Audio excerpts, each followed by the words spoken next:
आज पहले एपिसोड में अनफिल्टर्ड उत्तर प्रदेश, जहां पर हम किसी भी तरीके का कोई फिल्टर नहीं लगाने वाले, खुले दिल से उत्तर प्रदेश के लोगों से उत्तर प्रदेश की बात करेंगे। फिलहाल नन अदर देन मेरे साथ में है इस वक्त एक ऐसे आईएएस ऑफिसर जो भैया लिखने का और पढ़ने का तो शौक रखते ही हैं, दूसरों को भी लिखाने का पढ़ाने का एक शौक रखते हैं। Parth Sarathi Sen Sharma sir, as a kid आप कैसे थे?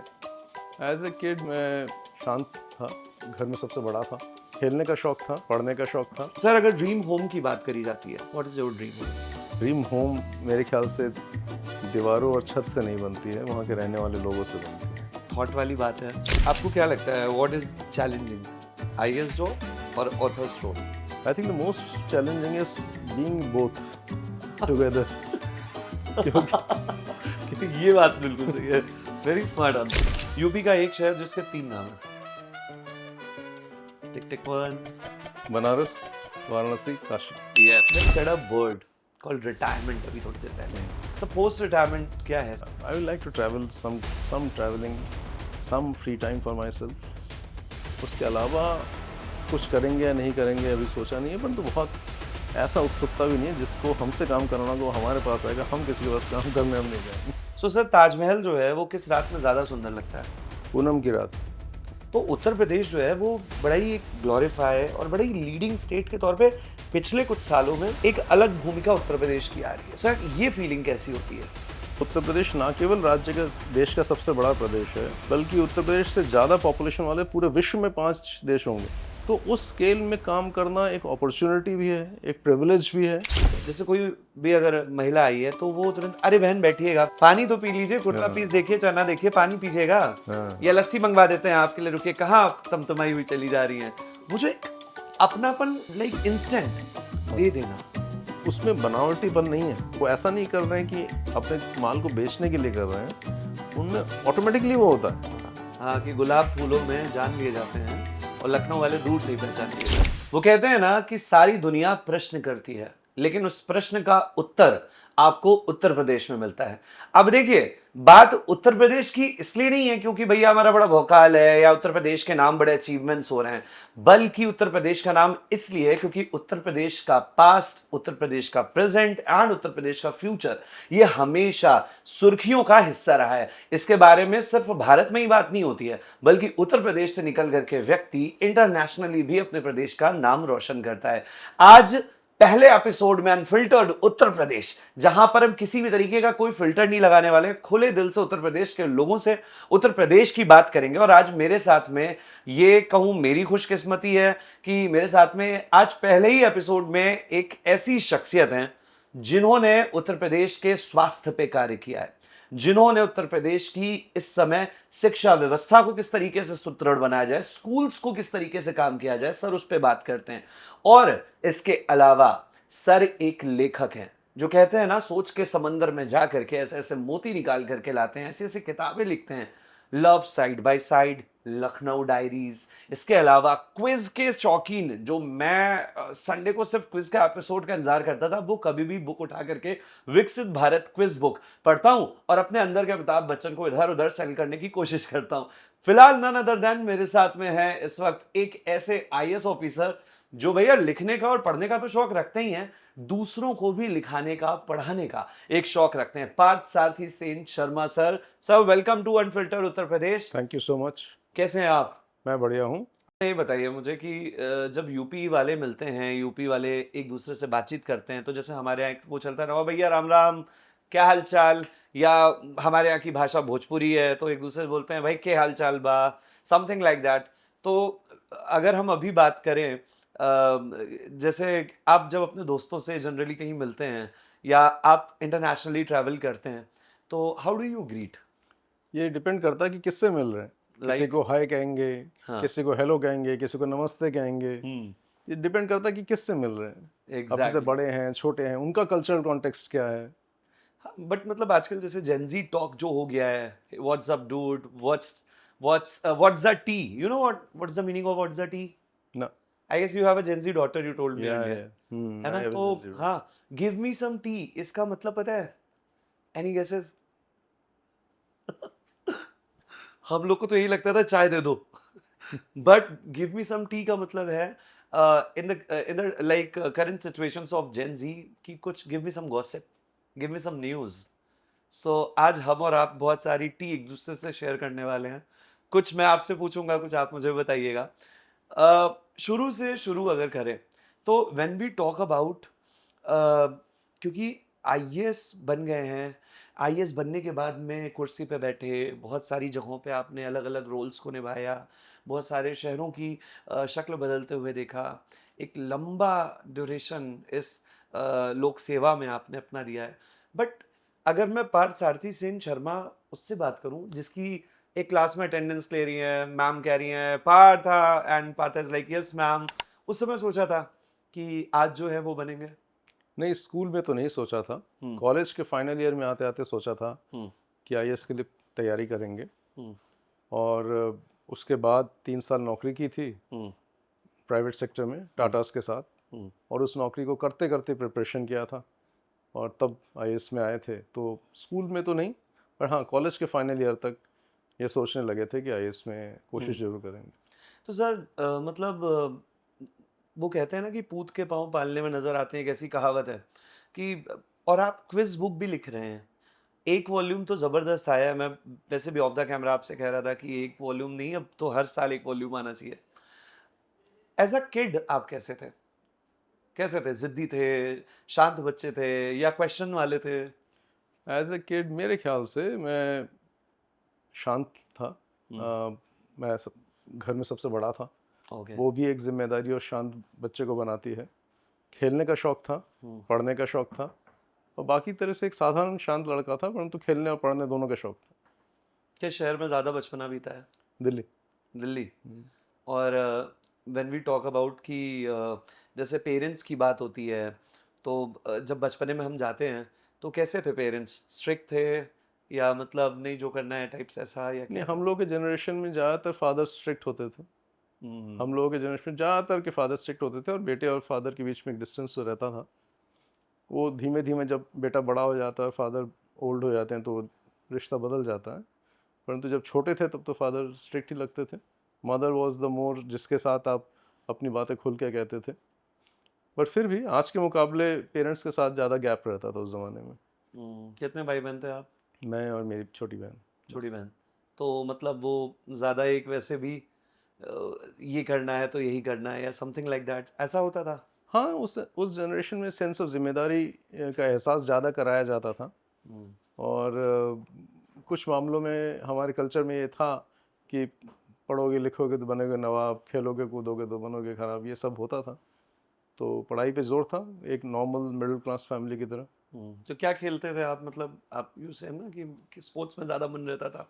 हर गेम को थोड़ा थोड़ा खेला है। क्रिकेट भी खेला है, फुटबॉल भी खेला है, बैडमिंटन भी खेला है, टेबल टेनिस भी खेला है। किसी को भी बहुत ढंग से नहीं खेला, परंतु खेला सब कुछ। हाँ, I was just like reading somewhere also, and earlier भी हमारा जो कॉन्वर्सेशन था, किसी खिलाड़ी के आप बहुत ज़बरदस्त फैन थे एंड बहुत इंस्पायर्ड थे, जिनका फोटो आपके आईएएस प्रिपरेशन वाले रूम में लगा रहता था, वो कौन से खिलाड़ी थे? सुनील गावस्कर। वाई? हमारे जनरेशन में हर जने का फैन मेरे ख्याल से सुनील गावस्कर होते थे। Because he was the cricketer जिसने पहली बार दिखाया कि स्पोर्ट्स, किसी भी स्पोर्ट्स में एक हिंदुस्तानी विश्व का सबसे अच्छा हो सकता है। हमारी टीम, उससे पहले हिंदुस्तान का कोई प्लेयर विश्व स्तर का सबसे बड़ा प्लेयर नहीं होता था। तो उसने पहली बार दिखाया सुनील गावस्कर ने कि आप विश्व के स्तर पे भी सर खड़ा करके खेल सकते हैं, वेस्ट इंडीज़ के फास्ट बॉलर्स को फेस कर सकते हैं और रन बना सकते हैं। तब तो सर क्रिकेट देखा तो बहुत कम जाता था, सुना ज़्यादा जाता था। जी हाँ, पर दिल्ली में था तो शुरू हो गया था देखना। अर्ली 80s में शुरू हो गया था। गावस्कर के जो 70s वाला पीरियड तो हमने सिर्फ सुना ही है। हाँ। 80s के बाद से देखना शुरू किया था। कभी मुलाकात हुई गावस्कर से? जी, हुई है। क्या कुछ बताइए सर। वो this was much later. Gavaskar तब कमेंट्री करते थे, ओके। और कानपुर के ग्रीन पार्क स्टेडियम में जब बहुत दिनों बाद टेस्ट मैच शुरू हुआ था तो हम गए थे, गावस्कर भी कमेंट्री बॉक्स में थे। उसी दिन मैंने टाइम्स ऑफ इंडिया में एक आर्टिकल लिखा था, happy days are here again, oh. जो कि कानपुर में टेस्ट क्रिकेट को वापस आने के बारे में था। और उस ज़माने में गावस्कर का एक विज्ञापन होता था थम्स अप के बारे में, जिसका स्लोगन ही होता था happy days are here again. तो वो आर्टिकल गावस्कर ने देखा था और उसको बड़ा अप्रिशिएट किया था, और फिर उनसे काफ़ी बातें हुई क्योंकि कानपुर उनका ससुराल भी है। अच्छा। तो इसलिए उन्होंने बताया कि कानपुर में जब पहले आते थे तो कैसा होता था। कानपुर में उस ज़माने में एक लेडीज़ स्टैंड अलग होता था। पूरे दुनिया में कहीं और नहीं होता था कि एक लड़कियों का लेडीज़ का स्टैंड ही अलग होता था। कानपुर का जो स्कोर बोर्ड था ग्रीन पार्क में वो मैनुअल बहुत दिनों तक चलता रहा था। हम्म। तो ऐसी काफ़ी इंटरेस्टिंग चीज़ें गावस्कर से उस दिन सुनने को मिली थी। और ये वही कानपुर स्टेडियम है जिसमें मार्शल ने गावस्कर को आउट किया था। आहा। तो हाँ, वो बड़ा यादगार लम्हा था। मेरा फ़ैन फेटिश कभी नहीं रहा है, बट गावस्कर से मिलना एक यादगार पीरियड तो था। आप मुझे बता रहे हैं, मुझे लिटरली कुर्ता पहना है तो दिख नहीं रहा है, but I am getting that goose bumps because मुझे हमेशा से ये था कि एक बार तो मुझे किसी से नहीं मिलना है, बच्चन साहब से मिलना है। बट कभी ये था कि बच्चन साहब से ही मिलेंगे, फिर लोग कहते थे कि नहीं वो बहुत एरोगेंट हो सकते हैं या कैमरे के पीछे वैसे हैं या वैसे हैं। तो मुझे I for a jewellery brand, he is a brand ambassador, and I got an opportunity to host that launch, and mister Bachchan was the guest. मैंने किसी को नहीं बताया था। एंड मैं हमेशा से मुझे लगता था कि हाँ मैंने इतने शोज करे हुए हैं, इतना करा है, मैं तो कभी स्टेज पे नहीं घबराऊंगा। I have hosted mister Modi also for invest UP. तो आई वाज थिंकिंग नो, ऐसा कहाँ मुझे लगेगा, कुछ कुछ भी डर नहीं। बट आई स्टिल रिमेंबर उस लम्हे में मैं इतना स्टक हो गया था कि मैं उस जिस ब्रांड के लिए आया था, मैं उस ब्रांड का नाम भी एक पल को भूल चुका था कि ये। बट वो जो था ना, वो मुझे अभी अचानक से जब आपने गावस्कर जी वाला बोला, तो आप लोक सेवा में आ चुके थे तब? हाँ, हाँ, बिल्कुल। क्या अ, कर रहे थे, कुछ याद है कुछ हल्का तुमका? हाँ, मैं एक ओहदे पे था, उसको छोड़िए, परंतु this is around 10 years ago. Wow.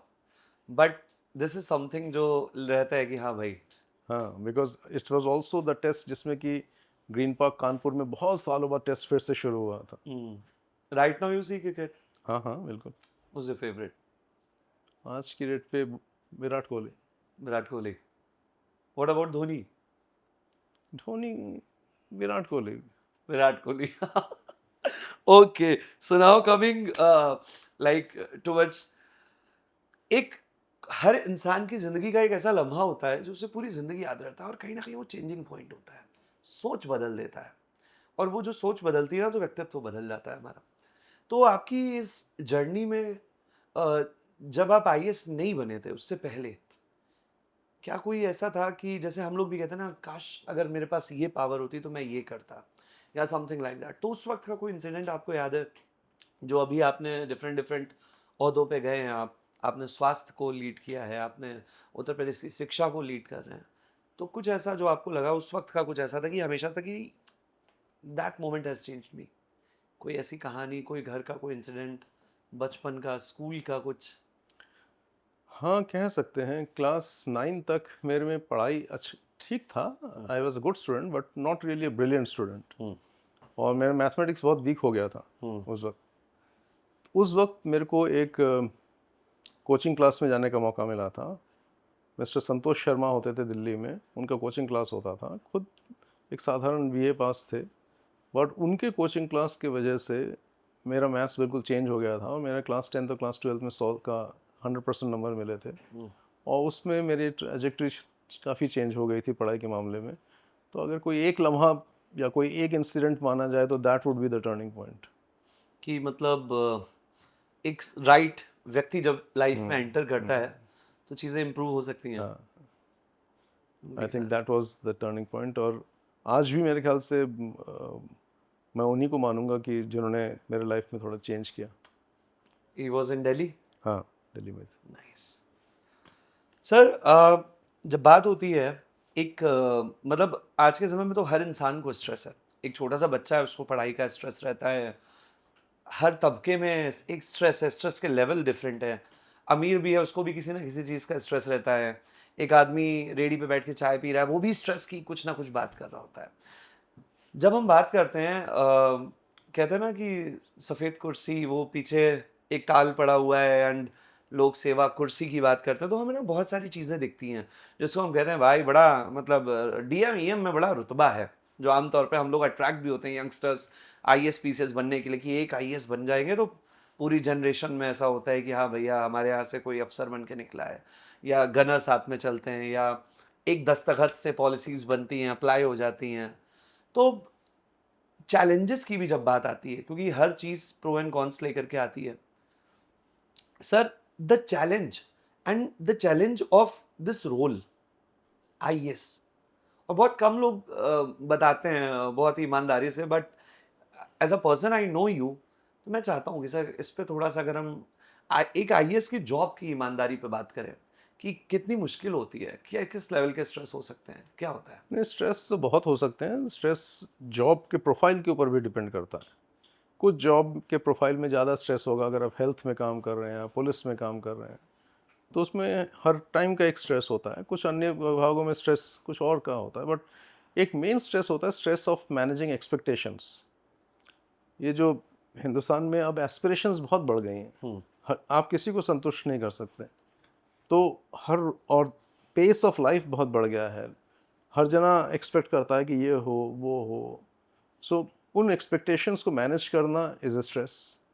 And actually देखा जाए तो सरकार के अंदर एडमिनिस्ट्रेटिव कैपेसिटी लिमिटेड होती है, और सडनली जब कोई क्राइसिस आता है तो वो स्ट्रेच हो जाता है बिल्कुल। तो that is a moment of stress. जैसे अभी सेंसस हो रहा है या बीच में इलेक्शन होता है, तो इन दैट काइंड टाइम वही सरकार की मशीनरी ही वही करती है, तो उस वक्त वो जो स्ट्रेस होता है उस पूरी मशीनरी के ऊपर, दैट इज स्ट्रेस। कोविड के दौरान कैसा था माहौल? कोविड के दौरान मैं हेल्थ सेक्टर में नहीं था, तब मैं दिल्ली में नौकरी कर रहा था। सो मैं हेल्थ सेक्टर के अंदर नहीं था, तो ये नहीं कह सकता कि मैनेज करने में क्या स्ट्रेस रहा होगा। आई कैन ओनली इमेजिन कि जो लोग उस वक्त हेल्थ सेक्टर में थे या डिस्ट्रिक्ट एडमिनिस्ट्रेशन में थे, उनके ऊपर क्या स्ट्रेस बीत रही थी। I was then in government of India, तो मेरे को एक आम नागरिक की जो ज़िंदगी में जो चेंजेस थे वही मेरे को महसूस हुए। सब बट समटाइम्स लाइक अभी आई वाज रीडिंग समथिंग कि हमने बहुत सारी चीज़ें क्रैक करी है एज अ स्टेट ऑल्सो, जैसे सर्विकल कैंसर की जो वैक्सीन की बात होती है, तो बट समटाइम्स मैं फॉर एन एग्जांपल इसे कोट कर रहा हूँ, आप किसी उसमें भी अदर उसमें बता सकते हैं कि जैसे क्या होता है कि लोगों को समझाना, जब कोविड का वैक्सीनेशन हो रहा था तो कितने देशों को तो हमने वैक्सीन दी है, और हमारे यहाँ वैक्सीन जितनी इजीली अवेलेबल हो रही थी फ्री ऑफ कॉस्ट, इतने बूथ्स लगे हुए थे। As a media person I was working with a radio channel, and जब मैं पकड़ पकड़ के लोगों को ये बता रहा था कि देखो हमने भी लगवाया है, कुछ नहीं हुआ है, सब सही है, तो इस चीज़ से लड़ना कितना मुश्किल होता है, क्योंकि यहाँ पे आप किसी की मानसिकता से लड़ रहे हैं, और आम आदमी की जो एक मानसिकता होती है कि जैसे हम अभी आप शिक्षा को रिप्रेजेंट कर रहे हैं, मैं कई बार ऐसा होता है प्राथमिक विद्यालयों वगैरह में जाता हूँ, कुछ एनजीओज वगैरह से जुड़ा हूँ, दे कॉल मी कि आज मेरा बर्थडे है, हमें यहाँ पे कुछ ये डिस्ट्रीब्यूट करना है। व्हेन आई गो प्राथमिक विद्यालयों में, तो I see very beautiful colourful classes, mid day meal and बच्चे, बट वहाँ पे चैलेंज है, बच्चे नहीं आ रहे, बच्चों को स्कूल भी नहीं पेरेंट्स भेज रहे हैं। और फिर हमारे मन में एक आम आदमी जो सड़क पे चल रहा होगा स्कूल के बाहर, उसे तो लगता होगा कि तो सरकारी स्कूल है, यहाँ तो टीचर आराम से बैठ के ऐसे बैठा रहता होगा। वो एक आधी वीडियो जो वायरल हो जाती है उसके ऊपर, जैसे अभी मैं मुख्यमंत्री जी को भी देख रहा था, कुछ प्रोग्राम था अभी थोड़े दिनों पहले, तो उन्होंने बोला कि वो जो टीचर श्रमदान करवाता है बच्चों से, उसका सम्मान करना चाहिए, बिकॉज कहीं ना कहीं वो ये भी हमारी शिक्षा का एक हिस्सा है। तो ये सर चैलेंज, इसको आप कितना चैलेंजिंग मानते हैं कि मानसिकता से लड़ना कितना मुश्किल हो जाता है एक आईएएस के लिए? हाँ, हिंदुस्तान एक साथ कई सदियों में जीता है, तो अलग अलग तबके में अलग अलग मानसिकताएं होती हैं। जैसे यही जो श्रमदान वाली बात कह रहे थे, जब हम लोग स्कूल में थे तो हर असेंबली के टाइम में पूरे क्लास में 2 बच्चे की ड्यूटी होती थी क्लास को साफ करने की, और वो रोटेशन से करते रहते थे। ना तो उसमें कोई शर्म थी, ना उसमें कोई रील बनती थी, ना कोई वायरल होता था कि बच्चे साफ कर रहे हैं। वो that was a part of life, और उसमें हमें ना कभी हमको कुछ अजीब लगा ही नहीं। बट हाँ, अलग अलग मानसिकताएं होती हैं। जैसे जब हम टीकाकरण कराते हैं बच्चों का, कोविड के दौरान तो लोगों में बहुत डर था, तो खुद ही चले आते थे। बट जो रेगुलर टीकाकरण होता है उसमें कई बार एक मानसिकता होती है कि चलो करा लेंगे। बिहेवियरल चेंज बड़ा मुश्किल होता है। फॉर अभी आप देखिए बाहर सड़क में कितने लोग बिना हेलमेट के हाँ, गाड़ी चला रहे होंगे, कि स्कूटर चला रहे होंगे, और सबको पता है कि ये उनके लिए आवश्यक है, पहनना है, बट नहीं, वो कैजुअलनेस है। तो उस बिहेवियरल चेंज को करना इज ए इशू, और उसमें सरकार के अलावा जितने कम्युनिकेशन चैनल्स हैं उनका भी बहुत बड़ा रोल है। तो सर क्या लगता है कि ये बिहेवियर चेंजेस, जैसे हेलमेट की बात करें तो सबको पता है, मैं तो मेरी टीम में अंदर एंट्री नहीं देता हूँ ऑफिस के अंदर की अगर आपने हेलमेट नहीं लगाया है। और अगर मैंने देख भी लिया किसी को ऑफ ड्यूटी भी ऐसे ही घूमते हुए तो मैं टोक देता हूँ। तो ये जो बिहेवियर वाली हिंदुस्तानियों के साथ में, ये मानसिकता कहाँ से होती है सर, कि विदेश में अगर जाते हैं तो वो पैकेट अपनी जेब में ही रखा रहता है, हमारे यहाँ हमने खाया बॉटल्स ऐसे फेंक दी, ये चीज़ें कर दी, क्या लगता है क्या वजह है इसकी?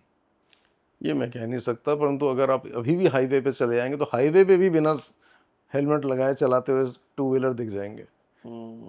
I think it's a herd mentality. विदेश में कोई नहीं कर रहा होता तो हम भी नहीं कर रहे होते, यहाँ चलता है तो फिर चल रहा है। यहाँ हम बड़ा वो फील करते हैं कि भैया का बौकाल है, भैया का चालान नहीं कटा चौराहे पे, वो थोड़ा सा एक ये तो है मानसिकता। Sir the challenges of schedule management.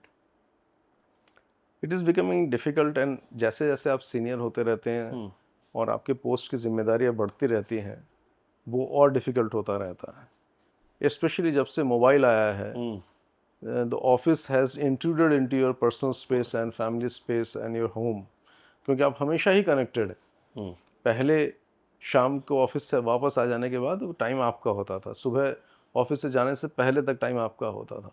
But mobile की वजह से इट इज़ कंटिन्यूसली 24/7 आप कहीं ना कहीं कनेक्टेड हैं। तो scheduling is very very difficult, and to find time space and mind space is getting more and more difficult to do any deep work. तो वो अपने लिए टाइम निकालना, मी टाइम। वो भी कम होता जा रहा है, और काम में भी डीप वर्क करने की टेंडेंसी और मौका कम होता जा रहा है, क्योंकि हर चीज़ अर्जेंट वाली चीज़ें करने की ज़्यादा टेंडेंसी होती जा रही है। एंड मुझे लगता है सब लाइक वही बात की, जैसे जैसे आपका ऊपर पोस्ट बढ़ता जाता है वैसे वैसे ये चैलेंज जो है वो भी कहीं ना कहीं बढ़ता जाता है। So you are a good, आप आपसे लोगों की शिकायतें रहती हैं कि आप वक्त नहीं देते हैं या नहीं देते? मेरी शिकायत नहीं रहेगी कभी ऐसी, बट लोगों की फिर भी ऐसे पर्सनल मित्रों की होती हैं आपसे? हो सकता है, हो सकता है। बहुत लोग मुझसे मिलना चाहते हैं, बहुत लोग मेरे को मेल भेजते हैं अपॉइंटमेंट के लिए। हाँ। मैं सबको नहीं टाइम दे सकता। अगर सबको टाइम देने लगूंगा तो मैं अपना काम कर ही नहीं सकता। उत्तर प्रदेश है, 25 करोड़ की जनसंख्या है, 4.5 करोड़ तो स्टूडेंट्स स्कूलों में पढ़ रहे हैं। इतनी तो कुछ देशों की जनसंख्या होती है। सही बात है। तो अब हर एक टीचर या हर एक कोई भी अगर मुझसे मिलने के लिए मैसेज भेजे या मेल भेजे, तो मैं चाह के भी सबसे नहीं मिल सकता। तो हो सकता है कि कुछ लोग डिसअपॉइंट होते होंगे। आपने उत्तर प्रदेश की जनसंख्या की बात करी, और जनसंख्या के हैसियत से उत्तर प्रदेश कहा जाता है कि भारत का सबसे बड़ा स्टेट है। एंड ऑल्सो सही बात है, जितनी उत्तर प्रदेश की जनसंख्या है इतनी कई देशों की जनसंख्या होती है। वो भी तब जब अभी उत्तराखंड और उत्तर प्रदेश दो अलग अलग जगह हैं।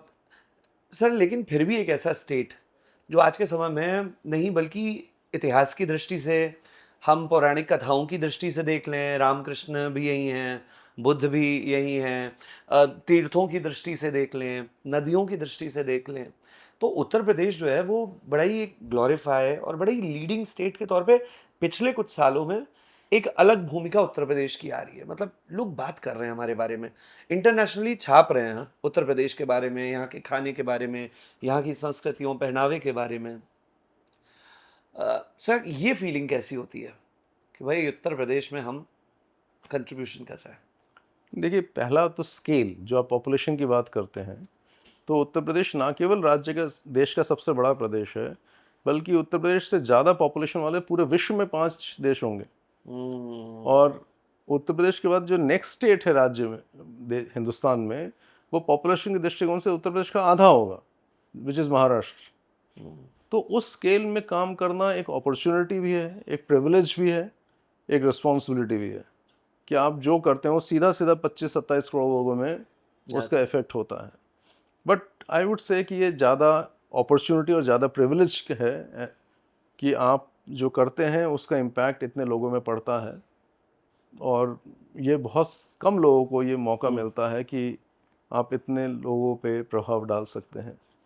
सर कई बार ऐसा भी होता है ना कि वो कहते हैं कि एक लाइन है, मैंने कहीं पढ़ी थी, इंस्टाग्राम पे ही आया था कि कितना भी कोशिश कर लो कुछ ना कुछ तो छूट जाता है, या आप सबको खुश नहीं कर सकते। और प्रदेश की दृष्टि से अगर देखा जाए तो सिर्फ अच्छी चीज़ें नहीं, क्योंकि इतना बड़ा प्रदेश है कि हर दिन कुछ ना कुछ गलत चीज़ें भी हो जाती हैं। मतलब लिखने वाले बताने वाले तो बता देंगे कि उत्तर प्रदेश में आज ये ऐसा गलत काम ये हो गया या ऐसा चीज़ हो गई, बट ये भी अगर देखा जाए कि भाई प्रदेश सिर्फ एक क्राइम से ना जा उसको नापो, बल्कि जो 10 उसके अचीवमेंट हर दिन हो रहे हैं वो, ये लगता है आपको सर कहीं ना कहीं जनसंख्या हमारा चैलेंज है? नहीं, जनसंख्या तो चैलेंज है, और इतने बड़े प्रदेश में कभी ना कभी कुछ ना कुछ नेगेटिव चीज़ें तो होंगी। हम्म। जैसे 1,31,000 हमारे स्कूल है, हम्म। 1,31,000 स्कूलों में हर रोज़ खाना बनता है। हाँ। तो दैट इटसेल्फ अगर आप देख लेंगे, 1,31,000 स्कूल में हर रोज़ खाना बन रहा है, गर्मा गर्म खाना बच्चों को दिया जा रहा है, तो कहीं कुछ हो सकता है। बट उसको लेके आपको नी जर्क रिएक्शन करके तुरंत ही कुछ टेंशन में नहीं आ जाना चाहिए, बल्कि देखना चाहिए कि उसके पीछे क्या कारण है, हम कुछ और बेहतर कर सकते हैं या नहीं कर सकते। परंतु जितना भी आप करें, कभी किसी को मुकम्मल जहां नहीं मिलता। आहा। तो कुछ ना कुछ श्री रामचंद्र जी भी सबको खुश नहीं कर पाए थे, तो हम क्या चीज़ हैं। क्या बात है सर। सो सर, जब काम आता है चीज़ें आती हैं, और स्ट्रेस नाम का भी एक शब्द आता है जिसकी हम बात करें, तो आपका स्ट्रेस बर्स्टिंग का तरीका क्या रहता है? Sports, reading, music. Sports, reading, reading. Music. So you like daily listen to music and playing sport and reading or what? काश मैं रोज खेल पाता, वो तो नहीं हो पा रहा है, बट रीडिंग तो मेरा हर रोज ही होता है। क्या पढ़ते हैं, कैसा पढ़ते हैं? सब कुछ, हिंदी में भी, अंग्रेजी में भी, बांग्ला में भी। मैं वाह। आई एम प्रिविलेज कि या। मैं 3 लैंग्वेज पढ़ पाता हूँ। हम्म। और नॉवेल्स से लेके यात्रा वृत्तांत से लेके नॉन फिक्शन, सभी कुछ पढ़ता हूँ। और वो मेरा एक मेन स्ट्रेस बस्टर है। तो पढ़ना तो नए लोगों को पढ़ते हैं या पुराने लोगों को ही पढ़ते हैं? मैं एक ऐसा व्यक्ति हूँ जो क्लासिक्स को वो मानता हूँ कि जो दूसरों को रेफ़र किया जाता है। मुझसे बहुत पुरानी क्लासिक्स पढ़ी नहीं जाती है। मैं ज़्यादातर नए ऑथर्स को पढ़ता हूँ, बहुत नए भी नहीं, हम्म। बट 19th सेंचुरी के जो सो कॉल्ड क्लासिक्स हैं, वो मैं नहीं पढ़ पाता हूँ। बट ये है कि हम ऐसा कह सकते हैं कि लाइक कि जैसे लव साइड बाय साइड है, या क्विज जो आपकी बुक है, या लखनऊ डायरीज हैं, तो बहुत ही सरल भाषा में, बहुत ही लाइक, और समहाउ समवेयर, क्योंकि मुझे वन ऑफ कॉमन कॉन्टैक्ट्स ने लखनऊ डायरीज दी भी थी and I have that book. तो जैसे उसमें बहुत ऐसा लगता है कि कोई आपसे बात करता हुआ चल रहा है, इंटरेक्टिव लगती है वो। तो ऐसे ही कुछ पढ़ते हैं आप भी? हाँ, बट मैं जो पढ़ता हूँ, मैं उतना अच्छा लिख पाता तो बहुत अच्छा होता। But there are many authors whom I like, English में भी, हिंदी में भी। और रशियन ट्रांसलेशन भी पढ़ते हैं कई बार। बट पढ़ना एक शौक़ है जिसको मुझे बहुत लुत्फ़ आता है, और मुझे उसका शौक़ है। खेलने का अब उतना मौका नहीं मिल पाता है। क्रिकेट? क्रिकेट तो बहुत ही साल में 1-2 बार खेल पाते हैं, बट अभी तक खेल पा रहे हैं, यही बहुत बड़ी बात है। सही बात है। और हाँ, म्यूज़िक का शौक़ है, तो म्यूज़िक सुनते हैं। कैसे गाने? Old Hindi film songs and ghazals. Wow. I remember Jagjit Singh ji की कोई एक गजल थी शायद, नहीं, मैंने तलत अज़ीज़ का गाया तलत था। अजीज का गाया था। सर कुछ गुनगुना दीजिए अगर एक लाइन। ज़िंदगी जब भी तेरी बाज़ में लाती है हमें, ये ज़मीं चाँद से बेहतर नज़र आती है हमें। क्या बात है। Wow, beautiful beautiful. एंड ये जो सर ये जो म्यूजिक है, how do you rate today's music? आज के म्यूज़िक में हो सकता है लोग कहेंगे कि मैं उस ज़माने का हूँ इसलिए मेरे को नहीं ऐसे नहीं, कह ऐसा रहा नहीं हूँ, है सर। बट आज के म्यूज़िक में मेरे को बीट्स ज़्यादा लगते हैं, और कहीं लिरिक्स खो गई है।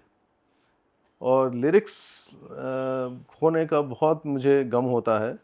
बीट्स में जो मीनिंग है वो दब सी जाती है, इतने बीट्स तेज़ होते हैं।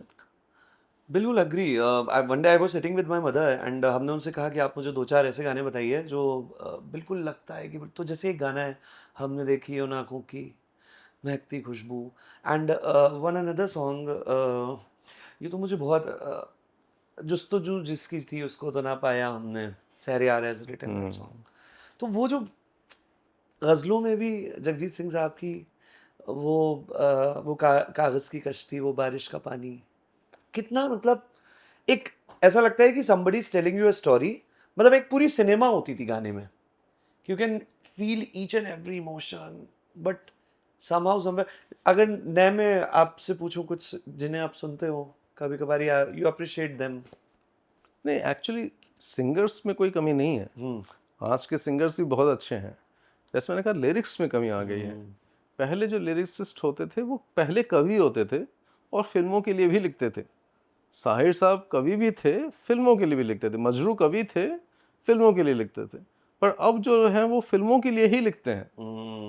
तो मेरे ख्याल से उसका एक कैफी आज़मी शायर थे और कुछ गाने फिल्मों के लिए भी लिख लेते थे।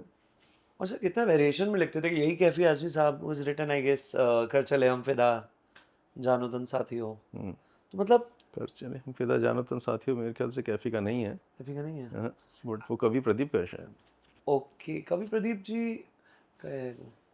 ओके, हम इस पे जरूर मेंशन कर देंगे जिन्होंने भी लिखा है, because we have quoted it. But sir, जब बात म्यूजिक की होती है, जब खेलकूद की होती है, या यू से ना कि आई रीड बुक्स, तो अगर इसके लिए होती है तो आप हमारे जो भी व्यूअर्स हैं, जिसमें there are lots of aspiring IAS और ऑल्सो डिफरेंट डिफरेंट ऑडियंस है जो आपको देख रही है, तीनों में एक कोई खेल रिकमेंड करना हो, एक कोई बुक रिकमेंड करनी हो, एक कोई गाना रिकमेंड करना हो जिन्हें वो अपनी प्लेलिस्ट में ऐड कर सके, तो क्या होगा? ये खेल हाँ. तो क्रिकेट तो सभी खेलते हैं, ये नेशनल गेम हो गया। हाँ. Although actually national game is hockey, हाँ. बट वो सब भूल गए हैं, सब क्रिकेट को ही नेशनल गेम मानने लगे हैं। तो क्रिकेट इज़ वन गेम जो मैं बोलूँ ना बोलूँ लोग वैसे ही खेल रहे हैं। और बुक्स में बहुत से बुक हैं, बट अगर इंडियन राइटर्स में देखें तो मेरे को अमिताभ घोष बहुत पसंद है अंग्रेजी में। और अगर एक किताब के नाम बोलूँ तो एक मराठी किताब है जो हिंदी में ट्रांसलेट हुई थी, मृत्युंजय। मृत्युंजय. ओके. वो पढ़ी जा सकती है। और प्रेमचंद की कोई भी किताब पढ़ी जा सकती अरे है। और गाने में तो कुछ कुछ ऐसे म्यूज़िक डायरेक्टर हैं, उनके कोई भी गाना आप ले लीजिए, चाहे एस.डी. बर्मन का कोई भी गाना ले लीजिए, या नौशाद का कोई भी गाना ले लीजिए। नौशाद वाज फ्रॉम उत्तर प्रदेश, नौशाद लखनऊ के थे। लखनऊ के ही थे वो. लिटरली सर, मतलब ये बिल्कुल पावरफुल आपको एक प्रेस्क्रिप्शन दिया गया है. आप इसको अपनी लाइफ में जब शामिल करेंगे तो आप कहीं ना कहीं कुछ ऐसा पाएंगे कि उसके लिए आप थैंक यू बोलने वाले for this podcast. And sir, अभी हमने जब बात करी कि जब शौक की बात कर रहे हैं, पिछले कुछ समय और आपने क्रिकेट की बात करी, मुझे लगता है कि हम इस वाले सवाल के बाद में हम अपने दूसरे सवाल पे जाएंगे, बिकॉज जो क्रिकेट लवर्स और क्रिकेट फैंस हैं ना हमारे देश में, क्रेजी क्रिकेट फैंस जिनके साथ में जुड़ता है, फिर वो ना और सारी बात ना नहीं सुनना पसंद करेंगे. They will like love to listen about cricket. Sir, महिला क्रिकेट जो है पिछले कुछ समय से क्या, मुझे मतलब मुझे तो गुजरात की टीम ने जब उनका WPL हुआ था तो एक टी शर्ट दी थी लिख करके मेरा नाम. एंड क्या ज़बरदस्त, चाहे वो विश्व कप हो, चाहे वो एशियन कप्स के लिए हो, चाहे वो हमारे जो देश में खेले जा रहे हैं WPL हो रहा है, लड़कियां सर जो एक फायर के साथ में आ रही हैं अपना. अभी तक तो ये होता था इनका नाम क्या होगा, but now we know the names. Actually मैं तो उस ज़माने के भी जानता हूँ जो आप तब जब लोग आई नहीं नो ओनली वन, जानते थे। अंजुम चोपड़ा. नहीं, उससे भी पहले शांता रंगस्वामी, डायना एल्डुल जी, संध्या अग्रवाल, ये सब स्टार होते थे हम लोग के ज़माने में। Shanta Rangaswamy was a woman cricketer जिसने पहला टेस्ट सेंचुरी मारा था as a woman test cricket में। और वुमन क्रिकेट में वर्ल्ड कप मेंस क्रिकेट से पहले हुआ था। पहला मेंस वर्ल्ड कप 1975 में हुआ था, पहला वुमेन्स वर्ल्ड कप 1973 में हुआ था। ओए होए. तो हम तो उस वक्त भी प्लेयर्स को जानते थे।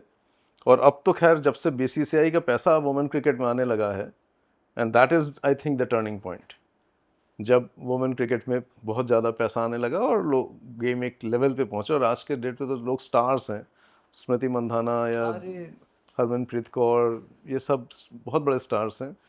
But they Jemima is like one of. They owe their origin to Shanta Rangaswamy's and Diana Indulge's.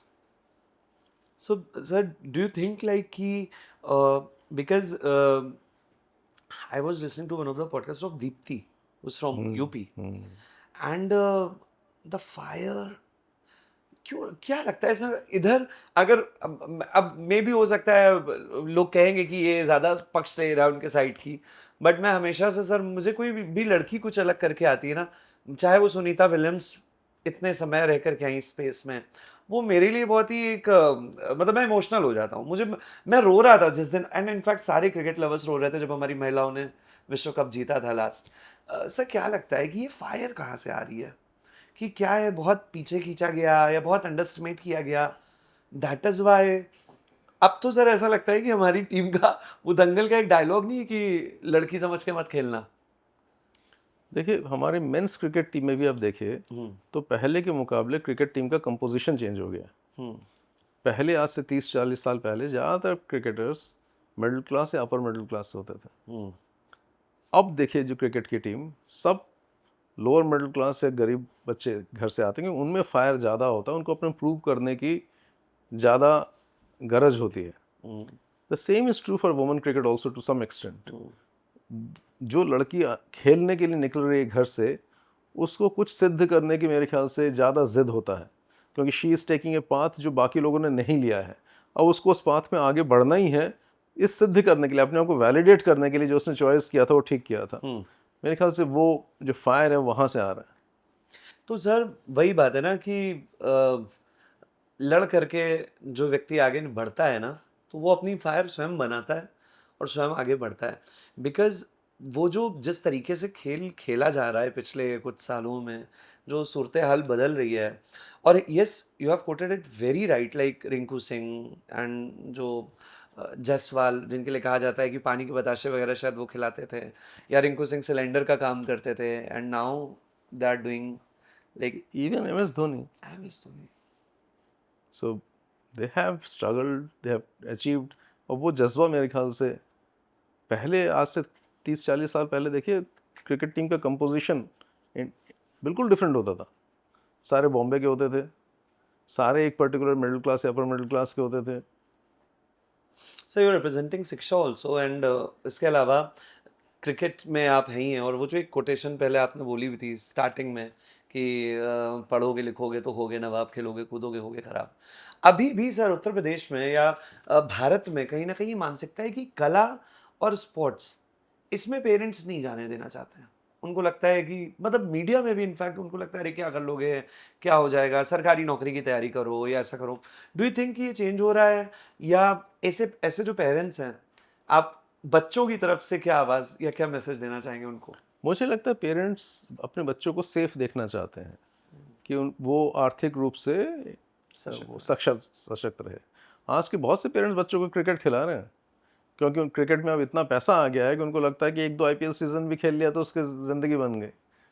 But बाकी स्पोर्ट्स में, एथलेटिक्स में फॉर एग्जांपल, पेरेंट्स अभी भी घबराते हैं, क्योंकि नेचुरली एक पेरेंट सोचता है कि अपने बच्चे कम से कम आर्थिक रूप से अपने पैरों पे खड़े हों, सशक्त हों, और इसीलिए वो सोचता है कि एक नौकरी लग जाए।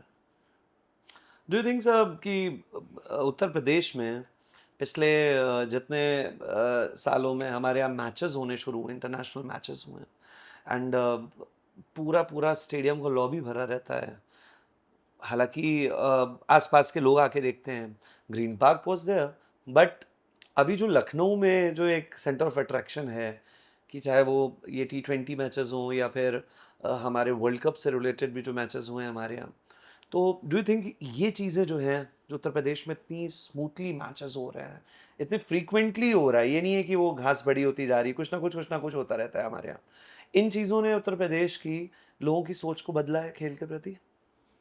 हाँ, कुछ हद तक Ekana stadium is a turning point in Lucknow at least. Ekana stadium से पहले लखनऊ में टेस्ट मैचेस हुए हैं, वैसे KD सिंह बाबू स्टेडियम में भी हुए हैं। हम्म। और लखनऊ का पहला टेस्ट मैच एक्चुअली 1951 में हुआ था, हम्म। और वो यूनिवर्सिटी ग्राउंड के पास एक ग्राउंड होता था, उसमें हुआ था इंडिया पाकिस्तान का टेस्ट मैच। नदी किनारे? नदी के किनारे हुआ था। ओ, मैंने भी कहीं पढ़ा था किसी बुक में। और उसमें इंडिया हारी थी actually. Okay. But that apart, Ekana stadium is a turning point. हम लोग जब छोटे थे तो यूपी में Kanpur was the centre of cricket, but अब ऐसा नहीं है। और कई इवेंट्स एकाना में हो रही हैं, IPL मैचेस लगातार हो रहे हैं, T20 इंटरनेशनल्स हो रहे हैं। तो बट लखनऊ भी बहुत बदल गया है। अब Ekana stadium is only one of the few attractions और भी बहुत चीज़ लखनऊ में आ गई है। लखनऊ पहले के मुकाबले बहुत बदल गया। Exactly. So sir, in terms of Uttar Pradesh की करंट सिचुएशन में, क्योंकि वही बात है, पॉपुलेशन, हेल्थ की बात करते हैं, एजुकेशन की बात करते हैं, या और मोर और लेस जो डिफरेंट डिफरेंट सेगमेंट्स हैं उनकी बात करते हैं, तो आपको क्या लगता है सर, उत्तर प्रदेश कितना बदला है? देखिए, भारत और उत्तर प्रदेश दोनों ही बदल रहे हैं और वो बेहतरी की तरफ बदल रहे हैं। पर ये कहना कि इससे बेहतर नहीं हो सकते थे, शायद ये ठीक नहीं है। हम इससे भी बेहतर हो सकते थे, पर ग्रेजुअली हर इंडिकेटर्स में, चाहे एजुकेशन के इंडिकेटर्स में, चाहे हेल्थ के इंडिकेटर्स में, जिन इंटरनेशनल में, जिन पैरामीटर्स में किसी भी देश को नापा जाता है, उसमें देश बेहतर होता जा रहा है। हमारे बचपन से लेकर और हमारे अभी तक में देश में हर स्तर पे तरक्की हुई है। ये कहा जा सकता है कि और ज़्यादा तेज़ हो सकता था। और ज़्यादा तेज हो सकता है किन हो चीज़ों में? सकता था, हो सकता है, किन पर चीज़ों में और सर लगता है कि हम और तरक्की कर हर सकते हैं? चीज़ में, हर लाइक चीज़ में अभी हमें पहुँचने के लिए बहुत कुछ करना है। चाहे वो शिक्षा हो, चाहे स्वास्थ्य हो, चाहे रोज़गार हो, हर एक चीज़ में हमें बहुत कुछ करना है, क्योंकि ये देश अभी विकसित हुआ नहीं है, विकसित होने के सपने देख रहा है। So are we on that path? हाँ, मेरे ख्याल से हम रास्ता तो हमारा सही है, गति हमारी उतनी है या नहीं, उस पे कुछ प्रश्न हो सकते हैं, परंतु दिशा सही है। ये बात तो है सर, चरैवेती अभी वो जो सफ़र है वो दिशा सही है, गति हो सकता है और तेज़ हो सकती है। सही है सर। सर, अगर उत्तर प्रदेश के पिछले कुछ सालों की बात करी जाए और ख़ास तौर से अगर अट्रैक्शन की बात करी जाए, तो आउटसाइडर्स जो यूपी के बाहर के हैं, उनको उत्तर प्रदेश बहुत लुभा रहा है। चाहे वो इंफ्रास्ट्रक्चर हो, चाहे वो क्योंकि हमारे यहाँ तीर्थ बहुत बड़ा अट्रैक्शन पॉइंट रहते हैं, उस पर्सपेक्टिव से हो कि लोग कहते हैं कि भाई हम ब्रज चले जाएंगे, या अयोध्या में लोग रह रहे हैं, लखनऊ में ये इंटर स्टेट भी बहुत सारे लोग जो हैं वो लखनऊ के अंदर आकर के रह रहे हैं। क्या लगता है सर कि इसकी क्या सबसे बड़ी वजह हो सकती है? कई सारे कारण हैं। एक तो जीने के जो सुविधाएं हैं, हम्म, वो अब पहले के मुकाबले ज़्यादा उपलब्ध हैं। बिजली, पानी, सड़कें, ये जो अवस्थापना जिसको इंफ्रास्ट्रक्चर कहते हैं शहरों के, वो पहले से बेटर है, तो लोग घबराते नहीं हैं रहने में। सिक्योरिटी पहले से बेहतर है, तो लोगों को चिंता नहीं होती कि कोई कुछ कर लेगा। और उत्तर प्रदेश में, जैसा आपने सही कहा, कि मेजर सारे तीर्थ जो हैं हिंदू धर्म के, वो प्रयागराज हो, चाहे वाराणसी हो, चाहे काशी, चाहे मथुरा वृंदावन हो, नैमिषारण्य हो, गोरखनाथ मंदिर हो, बहुत कुछ उत्तर प्रदेश में है। बुद्ध का भी। बुद्ध का भी है और दूसरे तो ताजमहल भी है। हाँ। तो हर चीज़ उत्तर प्रदेश में है। तो नेचुरली अगर थोड़ी सी इंफ्रास्ट्रक्चर ठीक रहे और सिक्योरिटी ठीक रहे, तो लोगों का अट्रैक्शन तो उत्तर प्रदेश की तरफ रहेगा ही। सर, बहुत सारे जैसे लाइक आपने बोला कि इंफ्रास्ट्रक्चर की बात करी, मुझे ऐसा लगता है पर्सनली रोड कनेक्टिविटी जो है हमारे यहाँ से, एक्सप्रेसवेज जो है पूर्वांचल, या फिर बहुत सारे लोग ऐसे, जैसे वन ऑफ माय फ्रेंड्स वो मुंबई से ट्रैवल करते करते आए बाय रोड, तो वो इसका कितना योगदान है सर? सड़कों का कितना योगदान है, कनेक्टिविटीज़ का, हाईवेज का? नहीं, योगदान तो है। कई देशों में आप देख लीजिए, चाहे यूएस में देख लीजिए या साउथ कोरिया में देख लीजिए, जो मेन, या इवन जर्मनी में देख लीजिए, जो मेन रोड्स हैं उन्होंने देश को बदला है। हम्म। बट रोड्स के अलावा एविएशन, सिविल एविएशन ने भी बदला है। आप आज से 20 साल पहले और आज के मुकाबले देखिए, लखनऊ से कितनी फ़्लाइट्स दिन में चल रही हैं, सही बात है। और सारी फ़्लाइट्स फुल होती हैं। हम्म। और सिर्फ ट्रांसपोर्ट नहीं, कनेक्टिविटी इतनी बढ़ गई है। आज के डेट पे आपको ट्रैवल करने की ज़रूरत नहीं है। आप बहुत सारे काम तो रिमोटली वीसी से ही कर लेते हैं। तो ये सब भी कारण है। देश बहुत तेज़ी से बढ़ रहा है, टेक्नोलॉजीज़ बहुत बढ़ रही हैं, एंड भारत आगे ही बढ़ रहा है। एक चीज़ कहते हैं सर कि स्पेशली उत्तर प्रदेश के लिए, कि यहाँ पे हर तबके का आदमी निवास कर सकता है। इस बात से आप कितना सहमत हैं? और ऐसा क्यों कहते हैं लोग? ये तो है, उत्तर प्रदेश में हर तबके का आदमी जी लेता है, और ये सिर्फ उत्तर प्रदेश में नहीं, कुछ और शहरों में भी है, जैसे कलकत्ते में भी ये बात कही जाती है। देखिए, आप उत्तर प्रदेश में और ख़ासकर लखनऊ में, जो लखनऊ की खासियत है, जो सबसे जिसके लिए लोग दूर दूर से आते हैं, वो चीज़ें बड़ी सस्ती में मिल जाती हैं। जैसे? जैसे टुंडे के कबाब हो, या रहीम की निहारी हो। ऐसा नहीं कि उनकी प्राइस बहुत ज़्यादा कर देते हैं, वो डिमांड बहुत है, परंतु वो करते प्राइस उतना ही है, चाहे भीड़ कितनी भी लगी रहे। कोई और होता तो उसकी प्राइस 3 गुना बढ़ा देता, तब भी भीड़ उतनी होती, बट लखनऊ में करते नहीं लोग। सर जैसे पहले यूपी को अगर फिल्मों की अगर बात करें बॉलीवुड की दृष्टि से, तो ऐसा लगता था कि यूपी में तो भैया होंगे, यूपी वाले भैया, या फिर अगर हम क्राइम की चीज़ दिखाएं तो वो हर दूसरी तीसरी फिल्म में कोई क्रिमिनल जो होता था वो यूपी का ही कोई सरगना या समथिंग लाइक ऐसा वो दिखाते थे कहानियों के पात्रों के तौर पे, ऐसा दिखाया जाता था। वो इतना ग्लोरीफाई नहीं करते थे और अदर चीज़ों को, लेकिन ये दिखाया जाता है। जैसे मुंबई जब मैं पहली बार गया हूँ, आई स्टिल रिमेंबर, मैंने इतनी वो मधुर भंडारकर और उनकी कुछ ऐसी दो चार फिल्म्स देख ली थी कि मुझे ऐसा लगता था कि मैं स्टेशन पे उतरूंगा लोकमान्य तिलक पर, तुरंत मेरी जेब काटने वाले लोग आ जाएंगे या मुझसे हफ्ता वसूल आ जाएगा, समथिंग लाइक दैट। तो क्या लगता है सर, सिनेमा का कितना बड़ा योगदान रहता है किसी भी समाज की स्थिति को दिखाने में? नहीं, ये रहता तो है, but cinema is a reflection of the society, but cinema also can caricature a society. दोनों ही सही है। और जहाँ तक बॉलीवुड की बात है, तो बॉलीवुड का सबसे बड़ा आइकॉन तो उत्तर प्रदेश का ही है। हाँ, क्या बात है। अमिताभ बच्चन तो हाँ, इलाहाबाद के ही हैं, तो ऐसा नहीं है, बट हाँ, it is a reflection. Uttar Pradesh के ऊपर बहुत अच्छी अच्छी फिल्म्स भी बनी है। शतरंज के खिलाड़ी लखनऊ पे बनी हुई है, लखनऊ बनी है, और उमराव जान उमराव लखनऊ पे जान बनी लखनऊ है। में बनी है। बहुत पहले दिलीप कुमार की संघर्ष बनारस पे बनी थी। अच्छा। तो ऐसी पिक्चर लखनऊ बनी है। ताजमहल के ऊपर लीडर का गाने की शूटिंग हुई थी। बट होता है बॉलीवुड में उत्तर प्रदेश का उतना शायद मेरे ख्याल से रिप्रेजेंटेशन नहीं रहा है बनिस्बत से पंजाब, हम्म जितना कि होना चाहिए। हम्म बट सबसे बड़ा आइकॉन तो उत्तर प्रदेश का ही है। Definitely sir. सब जैसे अगर हम रहने की बात कर रहे थे उत्तर प्रदेश में, as imperial residencia has also sponsored this video and इसको सपोर्ट कर रहे हैं वो आगे, कि ज़्यादा से ज़्यादा यूपी की बातें हम कर पाएँ, यूपी के बारे में एग्जैक्ट चीज़ें नहीं हैं ज़्यादातर, तो हम कर पाएँ। रहने के मामले में सर यूपी को आप कितने 10 में मार्क्स देंगे, 10 आउट ऑफ? हम यूपी भी बहुत बड़ा है, हाँ, तो मैं हर जगह क्या तो नहीं कह सकता। लखनऊ का अगर? बट लखनऊ के लिए तो मैं कहूँगा कि लखनऊ में रहना अच्छा लगता है। लखनऊ में हमारी परिवार बड़ा हुआ है, और हम मोस्ट प्रोबेबली लखनऊ में रिटायरमेंट के बाद भी रहेंगे। तो Lucknow is a good place to settle down. तो 10 ऑन 10? हाँ, 10 on 10 या 9.5 to 10 एटलीस्ट। हाँ, क्योंकि रहना खाना, हसरत लखनऊ वैसे भी कहा जाता है, हसरत लखनऊ बसरत कानपुर। तो कहीं ना कहीं, और सर लखनऊ में सबसे अच्छी चीज़ तो ये भी है कि जो ये जो शहीद पथ के बाद का जो एरिया, जैसे I lived in old Lucknow, फिर उसके बाद हमें गोमती नगर दूर लगता था।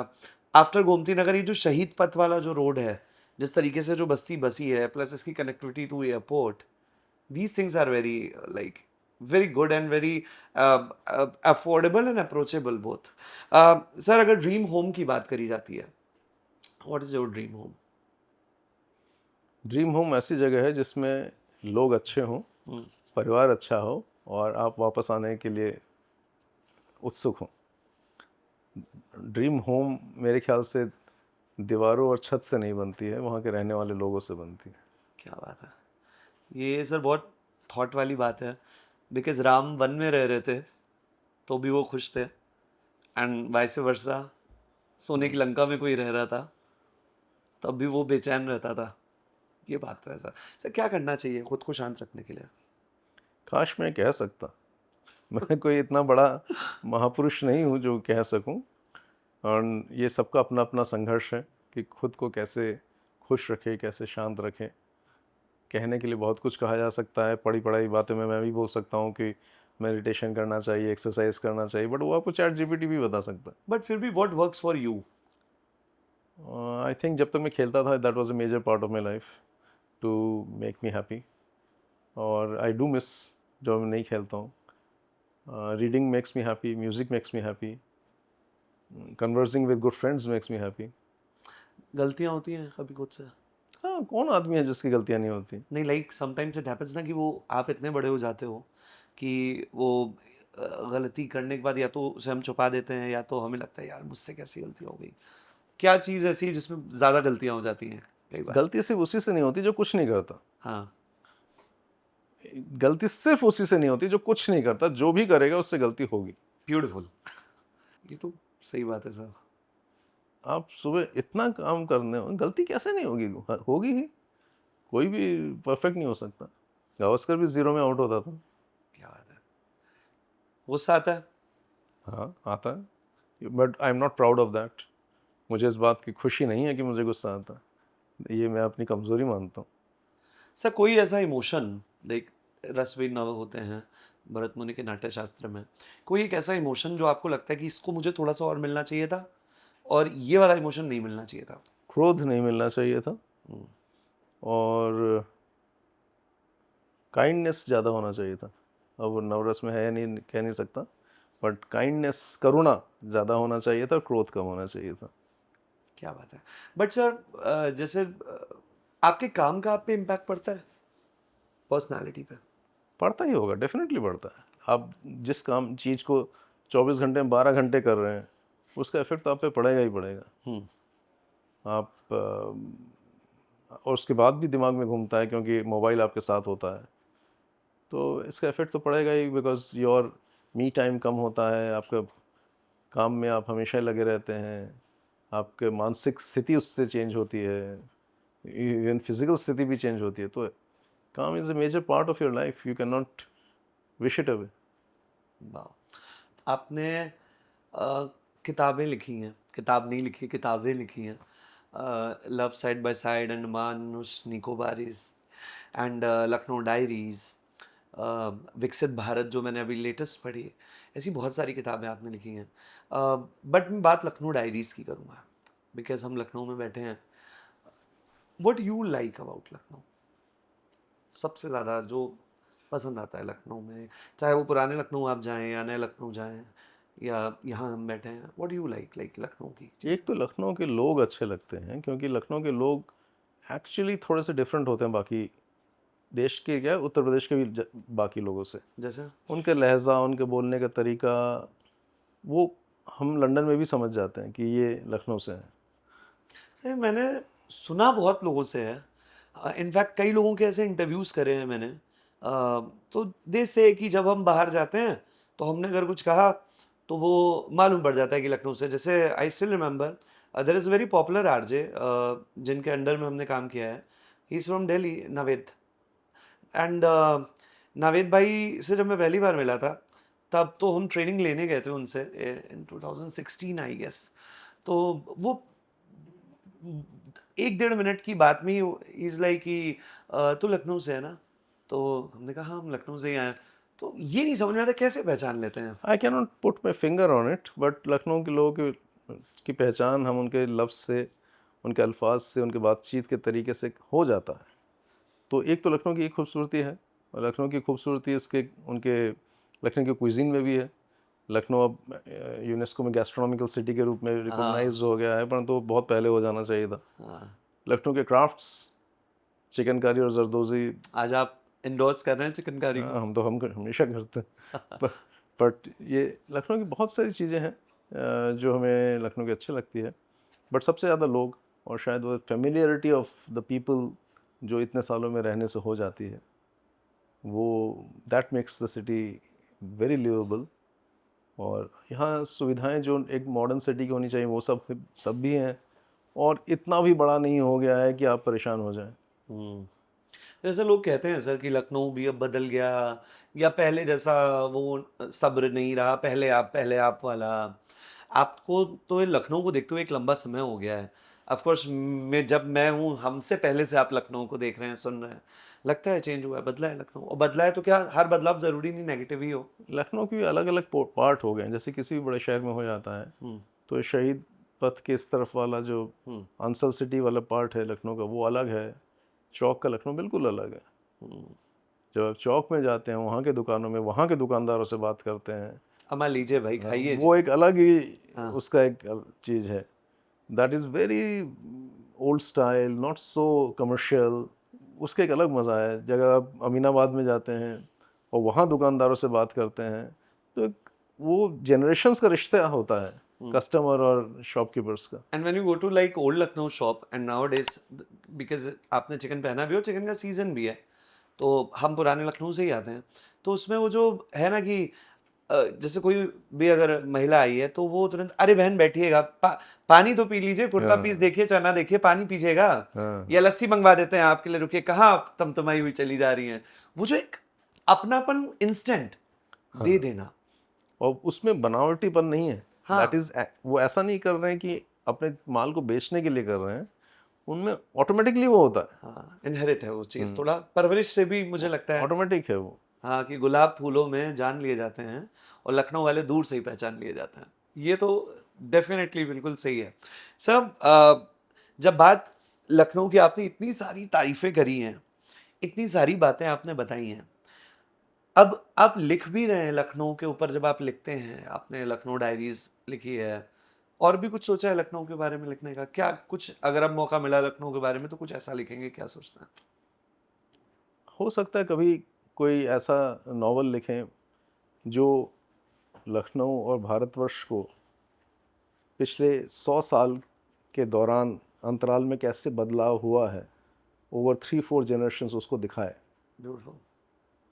से लखनऊ पैक्ट के लखनऊ 1916 के लखनऊ से लेकर अभी के लखनऊ तक कैसे लखनऊ बदला है, कैसे भारत बदला है, आज़ादी से पहले का, आज़ादी के बाद का और आज तक का।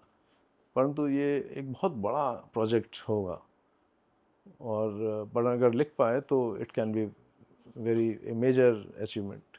क्या बात है। सब आपको क्या लगता है, what is challenging, IAS job और ऑथर्स रोल?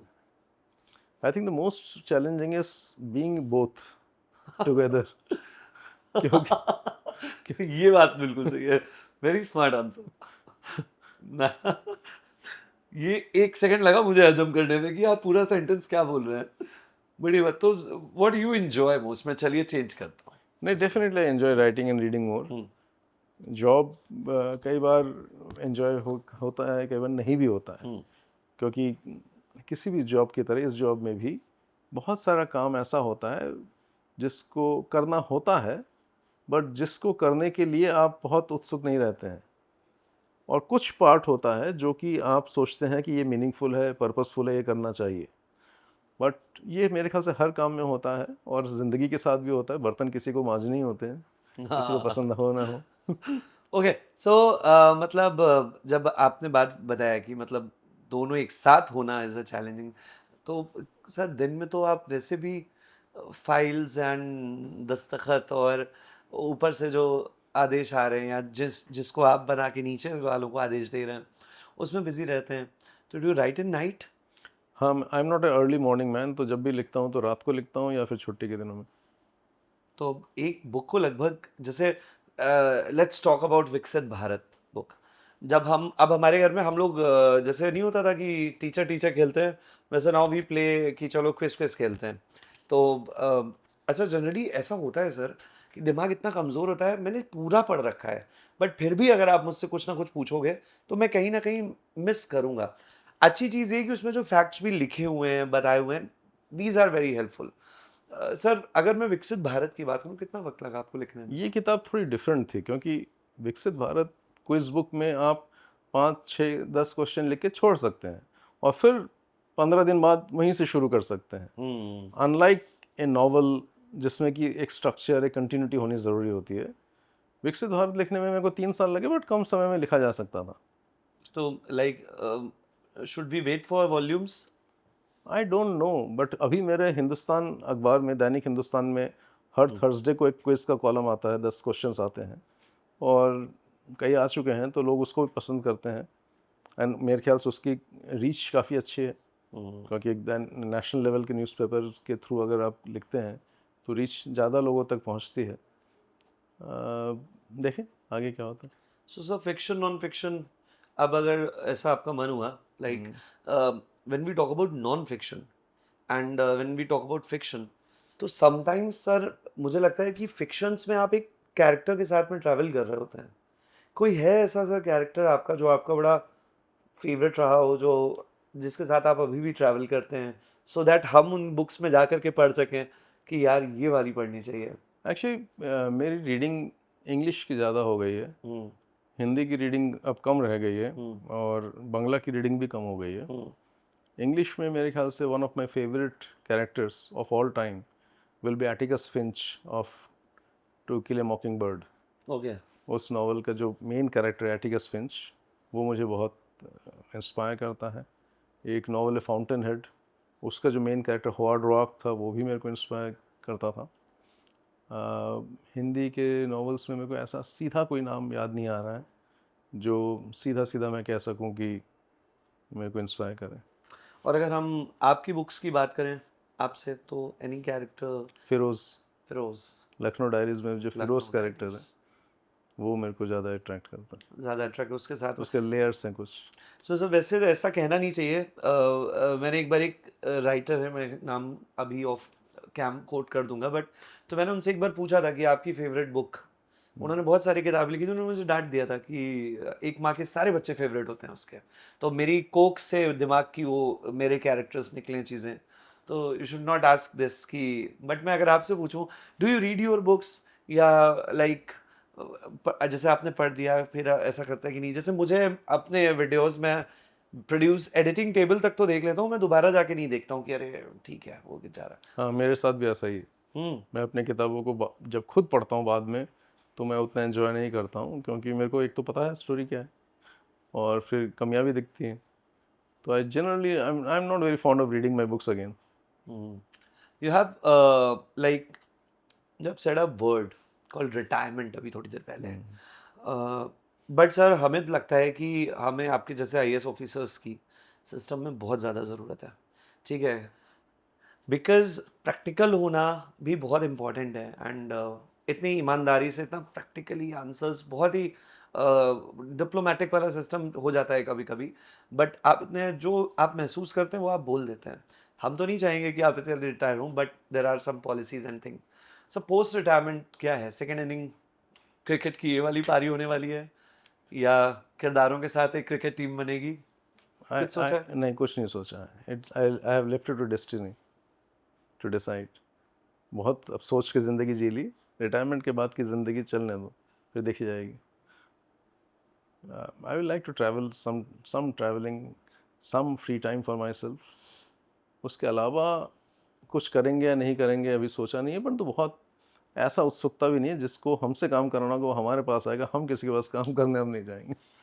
दुनिया का सर कौन सा देश ज़्यादा अट्रैक्ट करता है आपको? मेरे को एक्चुअली हिंदुस्तान सबसे ज़्यादा अट्रैक्ट करता है। मैं बहुत देशों में घूमा हूँ, but that I think is partial also, कि मेरा अपना देश है तो वो तो करेगा ही। बट बाकी जिन देशों में घूमा हूँ, मुझे जापान बहुत पसंद है। रीज़न? जापान के लोग, they are so polite, they are genuinely good people, Japan के लोग। बट से कहते हैं कि जापान में एक वक्त में बड़ी क्रांतियां हुई हैं। हाँ, मिलिट्रिज्म तो था ही। सेकेंड वर्ल्ड वॉर में Japan was a axis thing, but आज की डेट पे जापान को देख के लगता नहीं है। तो I like Japan quite bit. Bali मुझे बहुत पसंद है। और वेस्टर्न वर्ल्ड में मेरे ख्याल से मुझे हंगरी बहुत पसंद है, टर्की बहुत पसंद है। टर्की, टर्की इज लाइक, बहुत सारे लोगों का टर्की फॉर द फूड भी they like. Istanbul, not really Turkey, Istanbul as a city मुझे बहुत पसंद है। Nice, very nice. एंड अगर उत्तर प्रदेश की बात करी जाए तो कौन से शहर सबसे ज़्यादा लुभाते हैं? लखनऊ तो हो गया सर, आपने बताया लखनऊ। लखनऊ के बाद दूसरा इलाहाबाद या प्रयागराज, जो भी कह लो। प्रयागराज। हम्म। मेरा प्रयागराज मतलब काफ़ी one of the favourite cities में से एक रहा है। वैसे तो मुझे यूपी के 75 ज़िले जो हैं वो कोई ना कोई अलग कहानी, कैरेक्टर देते हैं, है। बट प्रयागराज में वो जो अभी मैंने बहुत समय के बाद में माघी पूर्णिमा में स्नान किया था, एंड वो बीच में जाके वो जो नहाए हैं हम संगम में, तो एक तो उसका वाइब अलग ही है। ऑल्सो जो एक हमारे यहाँ, क्योंकि मैं श्री राम का बहुत फ़ैन हूँ, जो उनकी यात्रा रही है, भरद्वाज ऋषि के जो आश्रम रहे हैं, Tirthraj, and for the food also they, civil lines का वो कोल्ड कॉफ़ी, एंड एक और शॉप है वहाँ पे देहाती, उसके रसगुल्ले इज़ वेरी फेमस। तो मुझे मतलब, are you a sweet tooth? हाँ, I do have a sweet. Because the Bengali influence, क्या हाँ, पसंद है ज़्यादा खाने में? शाही टुकड़ा। शाही टुकड़ा। अमीनाबाद में खाया है आपने? अमीनाबाद में खाया है, चौक में खाया है, हर जगह खाया है। हाँ, अमीनाबाद में सर एक शकील है बिल्कुल चौराहे पे, उनका शाही टुकड़ा इज़ क्वाइट लाइक बहुत ही अच्छा रहता है। हम तो रमज़ान के दिनों में जब स्पेशली काफ़ी मार्केट हो जाती है तब भी गए हैं खाने के लिए। That is nice. Okay sir, so इससे पहले कि हम आपसे कहें कि बहुत सारे लोगों को आपके एक मैसेज की ज़रूरत है जो आप उनको देना चाहें? एक छोटी सी क्विज है हमारे पास में और हम जल्दी जल्दी वो क्वेश्चन करेंगे और जितनी जल्दी जल्दी आप उसका आंसर कर देंगे हम अगले क्वेश्चन पे बढ़ जाएंगे। ये क्विज हर गेस्ट के लिए नहीं होने वाला है, बिकॉज सर की जो बुक रही है जिसको मैंने लास्ट रीड किया है, विकसित Bharat quiz book, and you all should read. मैं ये तो बताऊंगा इंजॉय होने वाला है और बच्चों के लिए सर बड़ा मजेदार होता है क्योंकि उनके अंदर की वो छोटी छोटी चीजें, इनफैक्ट हर एज ग्रुप के लिए। बिकॉज जब मुझे मालूम पड़ा हमारे भारत में एक ऐसा भी पोस्ट ऑफिस है जो तैर रहा है पानी में, देन आई वाज लाइक अच्छा ये तो बहुत ही विरली चीज़ है। तो मेरे पास में भी कुछ क्विज है और आपको उसका आंसर देना होगा। स्टार्ट करूं? जी। Okay sir. So sir Taj Mahal जो है वो किस रात में ज़्यादा सुंदर लगता है? पूनम की रात। Okay. Sister of lord Ram? Shanta. Nice. 4 films of Raj Kapoor? Awara, Shri 420, जिस देश में गंगा बहती है, आह। आग? आह। आग? आह भी आग आग दोनों। भी। यूपी की सर 4 नदियाँ? गंगा, यमुना, घाघरा, गोमती। घूमती। नेम द सिंगर जिनकी आवाज कहा जाता है कि रफ़ी साहब से बहुत मिलती थी और लोगों ने उनकी आवाज़ को बहुत प्यार दिया है, बट उतना ज़्यादा प्यार नहीं मिल पाया, बट फिर भी लोगों ने बड़ा प्यार दिया है। महेंद्र कपूर। Any song? आ, चलो एक बार फिर से। अजनबी सर अन- गुनगुना दीजिए। चलो एक बार फिर से, अजनबी बन जाए हम दोनों। Wow. And one that song, वो भी बहुत है, तुम अगर साथ देने ये भी का। महेंद्र कपूर का महेंद्र है। कपूर साहब। और ओम जय जगदीशर है भी महेंद्र कपूर का है। Oh. Name of the host of the show, rendezvous with? Simi Garewal. Nice. आपने देखा है? हाँ, कई बार देखा है। यूपी का एक शहर जिसके 3 नाम है? Tick tick 1। Banaras, Varanasi, Kashi. Yes. 4 reason to stay in UP? खाना, लोग, पान और चिकन। आहा। कौन से, पहनने वाला खाने पहनने वाला? वाला। Okay. Okay sir, name the sisters जो इस वक्त हेवन में गा रही हैं? लता, आशा। आहा। मिस करते हैं उनको? मुझे लगता है सर वो हमेशा जिंदा वो हमेशा जिंदा रहेंगे। है ना? Okay sir. Complete the line, dash आंगन टेढ़ा। नाच न जाने आंगन टेढ़ा। ओके। डैश वही होता है जो मंजूर खुदा होता है। मुद्दई चाहे कुछ होता है। मुद्दई लाख बुरा चाहे तो क्या होता है, वही होता है जो मंजूर खुदा होता है। Last question. भक्ति काल के 2 कवि born in UP? Surdas, Tulsidas, Kabirdas, तीनों। आहा, क्या बात है, क्या बात है सर। Well done. आपको हैम्पर नहीं, मुझे मौका मिलता है आपके साथ हैंडशेक करने का। Okay so now moving towards the closing of this wonderful lovely and ये कभी ना रुकने वाली conversation. I can hear you like for hours and hours, but आपके पास में उतना टाइम नहीं होता है। A message to future IAS? A message to future IAS or not, but a message to everyone is attitude is everything. जो आपका दृष्टिकोण है वही सबसे इम्पोर्टेंट है लाइफ में। परिस्थितियाँ अच्छी भी होंगी, खराब भी होंगी। Life will never be a bed of roses, पर आपका एटीट्यूड सबसे इम्पोर्टेंट है। किसी भी परिस्थितियों में कैसे आप अपने आप को पॉजिटिव रख सको, that is the most important thing. Wow. And a message for people who are coming और investing in UP? You have to be patient for any new place. Do not expect miracles on the first day, but stick to it and you will love the place. Thank you so much. And this was the amazing, interesting conversation with Mr. Parth Sarthi Sen Sharma जी, जो कि एक IAS officer भी हैं और उससे भी ज़्यादा एक लेखक जो अपने विचारों को न सिर्फ अपने तक रखते हैं बल्कि हमसे और बहुत सारे लोगों से शेयर करते हैं वाया बुक्स। एंड सर को आप पढ़ भी सकते हैं डेफिनेटली। तो सर की बहुत सारी पर्सनालिटीज़ जो हैं या डिफरेंट डिफरेंट सोच है। इनफैक्ट मिस्टर फिरोज से आपकी मुलाकात हो सकती है अगर आपने लखनऊ डायरीज को पढ़ा है। So thank you so much for watching us. Stay tune to us and you are watching Imperial Residencia Gandharva Group presents Unfiltered Uttar Pradesh.